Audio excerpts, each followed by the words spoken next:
They say that blood is thicker than water, but they never tell you that blood can also be colder than ice. My name is Arthur, and for 70 years I believed that the love I gave to my son Mark would be the shield that protected me in my old age. I built our family home with my own 2 hands, working through rain and snow so that Mark would never have to worry about a roof over his head.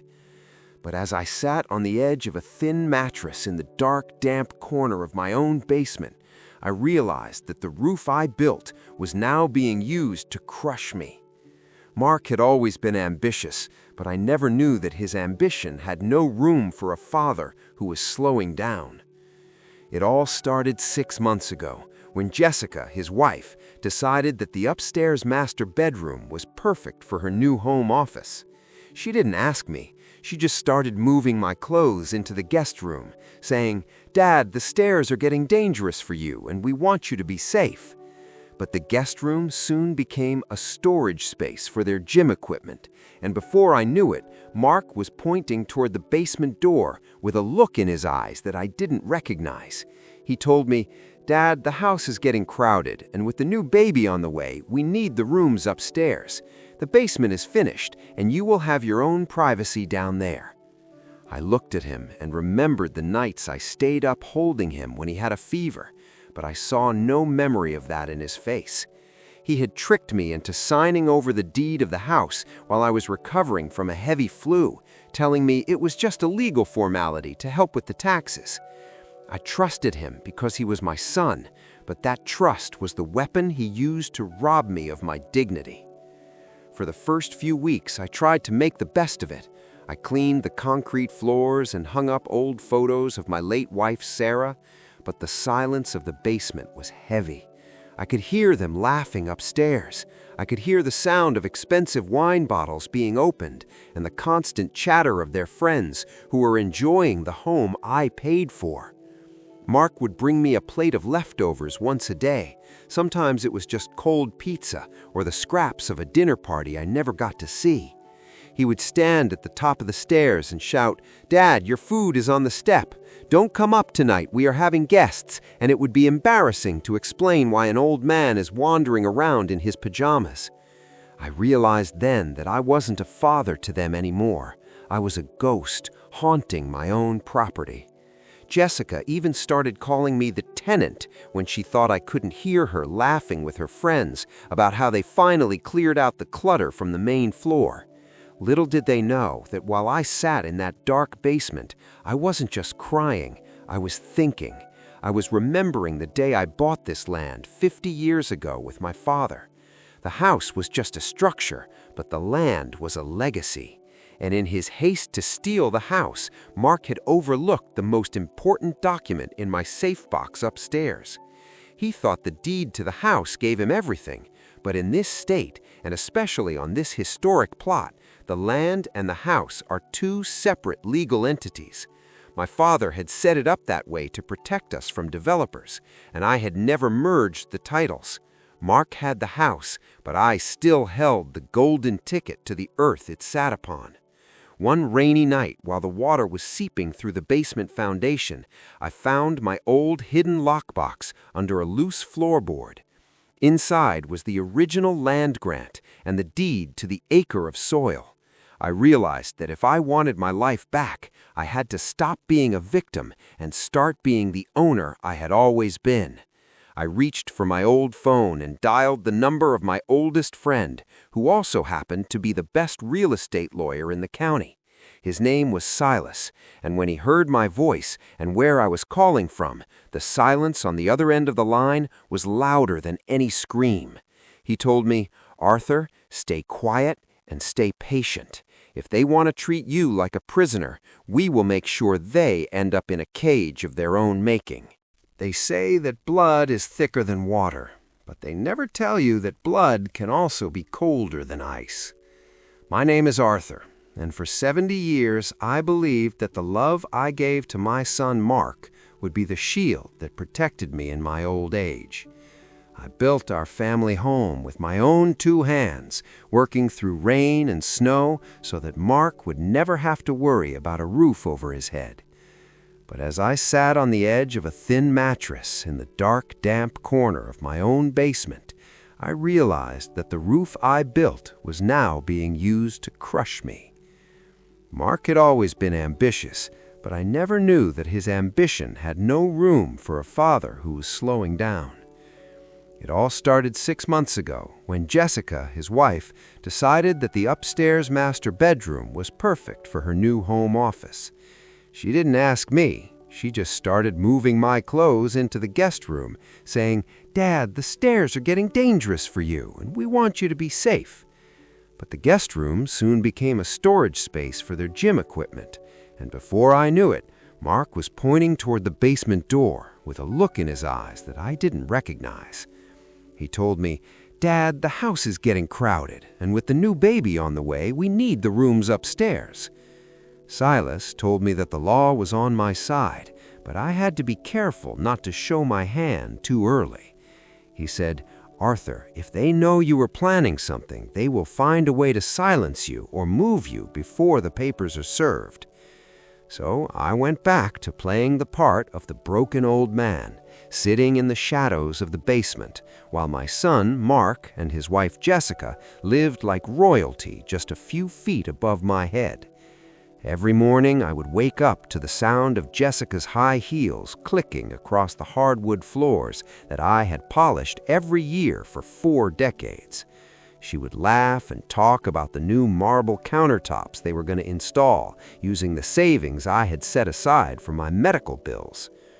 Mark had even started talking to a contractor about knocking down the wall of my old study to make a larger walk-in closet for Jessica's expensive clothes. They were treating my life like a renovation project, and I was the debris that needed to be cleared away. One afternoon, I heard Mark on the phone in the kitchen, right above the basement stairs. He was talking to a real estate agent, and his voice was full of excitement. He said, "Yes, the house is in my name now. The old man signed it over, and we are ready to list it for $1 million. We want to move to the coast and leave this dusty old town behind." When I heard those words, the last bit of warmth in my heart for my son turned to stone. He wasn't just taking my home. He was planning to sell the ground from under me and leave me with nowhere to go. He didn't even mention where I would live in his new coastal life. I realized that to him, I was just a liability, a line item on a balance sheet that he wanted to erase. I spent the next few days documenting every single moment of their cruelty. I kept a small notebook hidden inside my pillowcase, writing down the times they forgot to feed me and the names of the people they invited over to mock my existence. Once, Jessica even came down to the basement to look for some old holiday decorations, and when she saw me sitting there, she didn't even say hello. She just looked at me with disgust and said, "You really should try to keep this place cleaner. It smells like old people down here." I just nodded my head and looked at the floor, pretending to be defeated, while in my mind I was counting down the hours until Silas would have the eviction notice ready. Mark thought he was the boss now, just like that story of the son who told his mother her place was cleaning the toilet. He truly believed that power came from a piece of paper, but he forgot that true power comes from the truth. I started to remember the lessons my own father taught me about the land.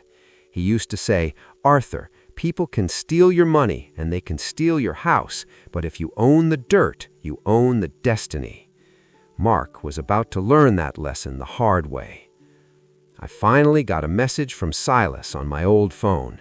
It was a simple text that said the trap is set and the bait is ready. Tomorrow morning, the county surveyor will arrive at the property to mark the boundary lines for the commercial developer. Mark will think they are there for his sale, but they are actually there to start the process of reclaiming the land. I felt a surge of energy that I hadn't felt in years. I stood up and walked to the small basement window, looking out at the acre of green grass that I had mown every summer since 1975. I whispered to the wind that I was coming back for what was mine, and that no amount of greed could ever outrun the law of the land. I spent that final night in the basement, not in sadness, but in preparation. I looked at the photos of Sarah and told her that her home was going to be safe again, even if I had to tear it down to save it. The next morning, I heard the sound of a heavy truck pulling into the driveway. Mark was already outside, shouting at the men, asking why they were trespassing on his property.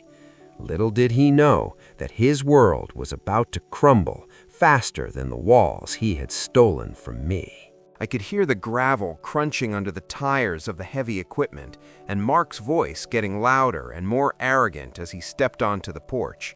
He was screaming at the men in the bright vests, telling them that he was the owner and that they had no right to be on his private property. He shouted, "I have the deed in my hand, and I will call the police if you don't leave this instant." But the men didn't flinch. They just looked at their clipboards and waited for the black sedan that was pulling up behind them. I watched through the small basement window as Silas stepped out of the car, looking sharp and holding a leather briefcase that contained the end of Mark's empire.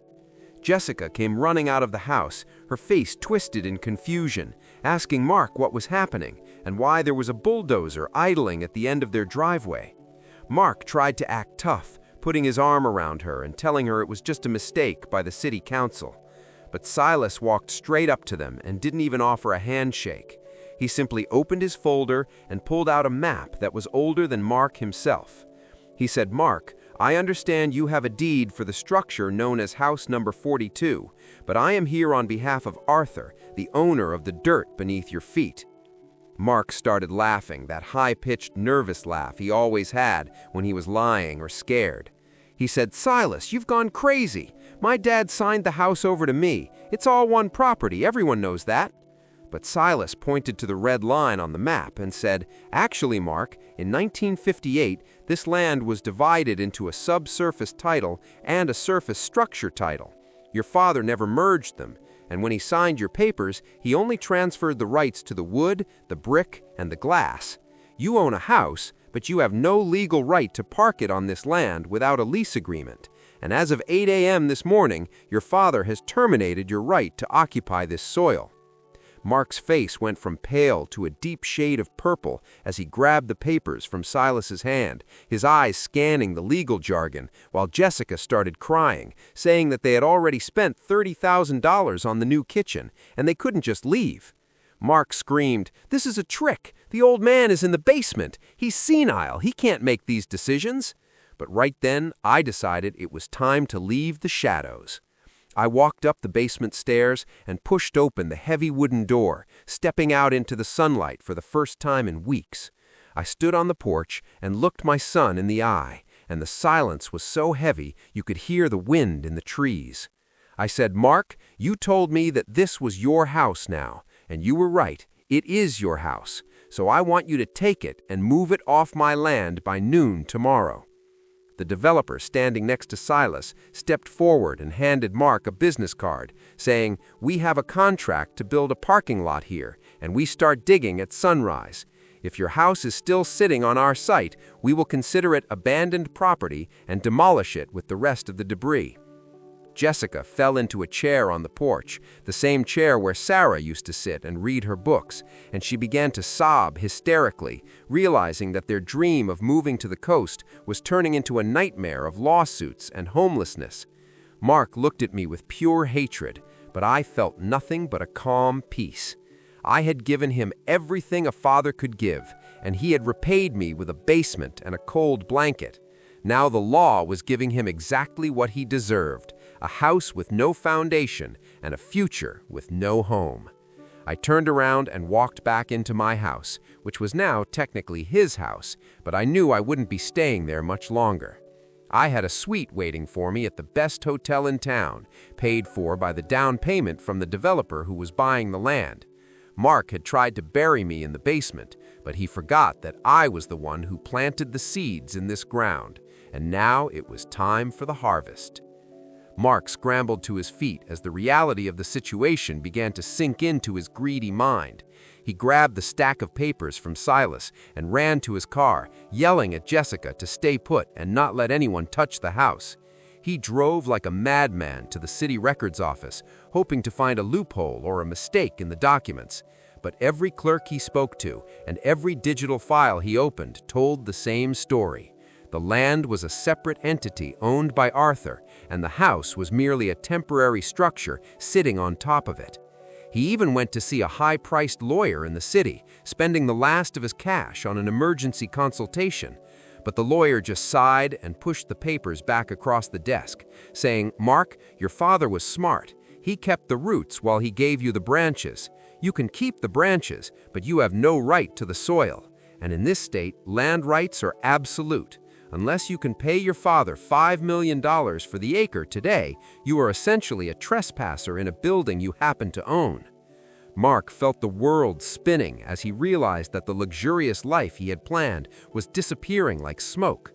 He drove back to the house, seeing the demolition crew already setting up orange cones and marking the perimeter with spray paint. Jessica was on the porch, throwing her expensive designer shoes into cardboard boxes, crying that their life was ruined and that they would be the laughingstock of the neighborhood. Mark walked up to me as I was standing by the old oak tree, the one I had planted when he was born. He tried to change his tone, his voice becoming soft and shaky, like it was when he was a little boy. He said, "Dad, please, I was just stressed with the new baby and the money. We didn't mean to put you in the basement. It was just a temporary thing until we finished the renovations. We love you and we can make this work. Just tell the developers you changed your mind." I looked at him and saw the same manipulation he had used to get me to sign the deed in my sickbed. I saw that he wasn't sorry for what he did. He was only sorry that he got caught. I replied, "Mark, when you turned off my TV and told me to go to my room, you weren't thinking about love. When you left me without food while you went on vacation, you weren't thinking about family. You were thinking about how much you could take from a man who had already given you everything. You didn't just want the house, you wanted to erase me. But the ground remembers everything, Mark, and right now, the ground wants you gone." Jessica screamed from the front door that they had nowhere to go and that no one could move a house in 24 hours. But I reminded her that wasn't my problem. She had been very clear about the basement being quiet and private, and now she was going to experience a different kind of quiet. I watched as they began to frantically load their cars with whatever they could carry, leaving behind the furniture they had bought with my savings. Mark tried to argue with the developer one last time, but the man just pointed to his watch and said, "10 hours left, kid. Better start moving or your house becomes a pile of toothpicks." I walked away from the chaos and checked into the hotel, where the lobby was warm and the bed was soft. As I sat by the window, watching the city lights, I felt a weight lift off my shoulders that had been there for years. I wasn't just a ghost in a basement anymore. I was a man who had reclaimed his life and his dignity. The sun rose over the horizon like a witness to the justice that was about to unfold. I stood across the street, sipping a warm coffee and watching as the giant yellow machine moved into position. Mark was standing on the sidewalk, his hair messy and his eyes red from a night of crying and arguing with lawyers, who all told him the same thing. He was holding a small bag of clothes and looking at the house that he had stolen as if it were a sinking ship. The developer didn't waste any time, and with one swift motion, the heavy metal bucket of the excavator crashed through the roof of the master bedroom, where Jessica had planned her office. The sound of splintering wood and shattering glass filled the air, and I saw Mark flinch as if he were the one being hit. Jessica was sitting in their car with the windows rolled up, unable to watch as the luxury lifestyle she had built on the foundation of cruelty was reduced to a pile of rubble. In less than 2 hours, the house was gone, and all that remained was the bare brown earth that I had owned all along. The same earth that had seen my son take his first steps was now the graveyard of his greed. Silas walked over to me and handed me a final check from the developer, a sum of money that would ensure I never had to worry about a roof or a meal for the rest of my life. He whispered, "It's over, Arthur. The land is clear, and your debt to the past is paid." I watched Mark walk toward me, his shoulders slumped and his pride completely shattered. He tried to speak, but the words wouldn't come out. He looked at the empty space where the house used to be, and then he looked at me, and for the first time in years, I saw the boy who used to be afraid of the dark, but I wasn't his protector anymore. I was a man who had survived his betrayal. I simply said, "Mark, you wanted the house, and you got exactly what you deserved. But you forgot that a house is just a box of wood if it doesn't have a soul. And you sold your soul the moment you pointed me toward that basement." I turned my back on him and walked toward the waiting car, feeling the warmth of the sun on my face. Jessica tried to shout something about family and forgiveness, but her voice was drowned out by the sound of the trucks hauling away the debris of their lies. I moved into a small, quiet cottage by the sea, far away from the noise of the city and the memories of the basement. Every evening I sit on my porch and watch the waves, knowing that the ground beneath me is solid and that my name is written on the deed of my own destiny. I learned that sometimes you have to lose everything to find out what you truly own, and what I own is a heart that is finally at peace. While Mark and Jessica are left to wander the world looking for a home they will never find, because they destroyed the only one they ever had. 5 long years had passed since the day the bulldozer crushed the last remains of my son's greed, and the dust of that house settled into the earth. I was sitting on the mahogany deck of my cottage by the sea, watching the orange sun dip into the horizon, when I saw a figure walking slowly up the gravel path. The man looked twice his age, with gray hair and a tattered jacket that hung loosely off his thin frame. It took me a moment to recognize the eyes that used to look at me with such arrogance from the top of the basement stairs.